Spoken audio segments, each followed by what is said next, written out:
Mr. Chairman, how do you pronounce your name? Hachigian. Hachigian, okay. We'll give it a shot. Do you draw any parallels in terms of what's happening in Eastern Europe, what the U.S. response has been to Vladimir Putin's aggressive expansion, our reaction to it, and what China is doing in terms of, I think in your words, acting unilaterally? Do you draw a parallel there?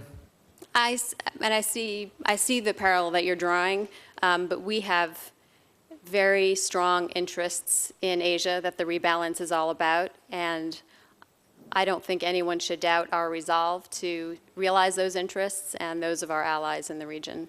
But, okay, we're saying nobody should, but are people doubting our resolve? Have you spoken to some of the ASEAN countries, and are they starting to question Americans' resolve? And is that a concern to you, and how are you going to address it? Yeah, I mean, I see your point. I think that we are doing so much in Asia that I don't think that they are doubting our resolve. I see the analogy that you're drawing, but these unilateral actions that China has been taking, they precede the annexation of Ukraine, and they've come past, and they continue to exist. I don't think that there's been a direct effect that I can see, although I don't know for certain. What I can say is that Putin's annexation of the Crimea has perhaps put more pressure on China in the region to show that it actually means to resolve these disputes peacefully, as is its stated policy. Well, that would be a hopeful outcome. Let's hope that's exactly what China's thinking. I think they're probably thinking something else. I think they're thinking this is probably a pretty good time to act, and that's a concern. Talk to me about the economic opportunities we have in East Asia. Tell me, what are our greatest opportunities? I think we have a terrific opportunity to increase exports. It's already the fourth largest market, and it's growing rapidly.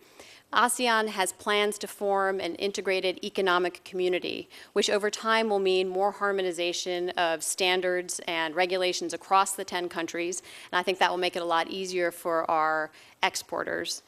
So I'd say that's a central and important opportunity for us, and if confirmed, I will be speaking with U.S. businesses about how we can realize that. There's been an awful lot of talk here in Congress and in Washington about potential Chinese currency manipulation. I kind of happen to think that it's kind of the U.S. is calling the pot calling the kettle black here. And there's been an awful lot of reports that it's very difficult to say exactly where the Chinese currency would actually, where the value would actually fall if it were in a true free market. Do you have any thoughts on that? China is a major economic player in the region, no question. They have strong trading relationships with ASEAN, but we have strong trading relationships with ASEAN as well, and we're the largest foreign investor by far. In terms of China's currency, I'm certainly no expert, and should probably take that question back. Okay, that is a pretty large driver, though, of economic activity between the countries, correct? I don't know. Currency valuations? It certainly is bilaterally between us and China, and I assume is as well within the region. But in terms of the detailed economic analysis of that, I don't think I can get it to you just now. Mr. Shapiro, why don't you speak a little bit in terms of what are our greatest opportunities economically with the Czech Republic? Thank you, Senator. I'm very excited to build on the great work that our team on the ground in the Czech Republic has been doing over the last 4 years under Ambassador Eisen. They've doubled trade between our countries so that now the Czech Republic is one of our fastest growing, I think it's either the second or third fastest growing export market in Europe. So I want to support and encourage that type of trade, and I think there are 4 things I can do in that regard. First, I think the ambassador's job is to be, and his team, is to be alert to opportunities and make sure that that gets communicated back home to companies, to businesses, to this committee. At the same time, we have to be advocates, and that's something that I've spent my career doing, so to be out advocating for U.S. companies on the ground. Next, I think we really need to work to build an environment in which free trade allows both our country and the Czech Republic to really reap the benefits of economic growth. And for that reason, pressing and encouraging the Czechs who are already essentially on board with the TTIP treaty. There's still discussions going on, but they have been supporters, working to make sure they help the European Union get that across the finish line with us would be the third thing I would want to do.